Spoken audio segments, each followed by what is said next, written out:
এ বিষয়ে সর্বশেষ খবর জানাতে আমাদের সাথে সরাসরি যুক্ত হচ্ছেন ওই ফ্লাইটে আটকে পড়া যাত্রী নাঈম হোসেন। আমরা সরাসরি চলে যাচ্ছি তার কাছে। নাঈম, যাত্রীদের দেশে ফিরিয়ে আনার বিষয়ে বিমান বাংলাদেশ কর্তৃপক্ষ কি বলছে? এরই সাথে জানাবেন যে বিমান ত্রুটি মেরামতে কি কোনো ব্যবস্থা নেওয়া হয়েছে এখন পর্যন্ত?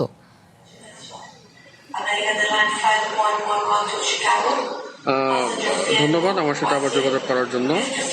আমাদের সর্বশেষ পরিস্থিতি যা অবস্থায় আছে, সর্বশেষ আমি যা জানিয়েছিলাম, আমাদের এখন পর্যন্ত কোনো রকমের বিমান বাংলাদেশের কোনো প্রতিনিধি এখন আমাদের সাথে যোগাযোগ করেনি। সর্বশেষ যোগাযোগ গতকাল রাতে হয়েছিল, রোমের সময় রাত 9টার সময়। এখন এখানে হচ্ছে সকাল 8টা 25 বাজতেছে। এখন পর্যন্ত কোনো প্রতিনিধির সাথে আমাদের যোগাযোগ হয়নি, বা তাদের কোনো ইঞ্জিনিয়ারের টিম এখানে এসেছে কিনা বা বিমানের কি সর্বশেষ অবস্থায় আছে সেটার ব্যাপারে আমরা কিছুই জানি না। ইতিমধ্যে এখানে অনেক গুরুতর কিছু অসুস্থ পেশেন্ট আছে, যারা তাদের ওষুধ শেষ হয়ে যাচ্ছে। কিছু বাচ্চা শিশুরা আছে যারা অসুস্থ হয়ে গেছে।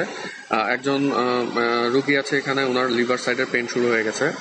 একজন চোখের অপারেশনের পেশেন্ট আছে, যে বাংলাদেশে যে অপারেশন হওয়ার কথা ওনার, উনি এখানে খুবই মুমূর্ষু অবস্থায় এখানে সময় যাপন করতেছে। উনি ফ্লোরে ঘুমাচ্ছে একটা কর্নারে।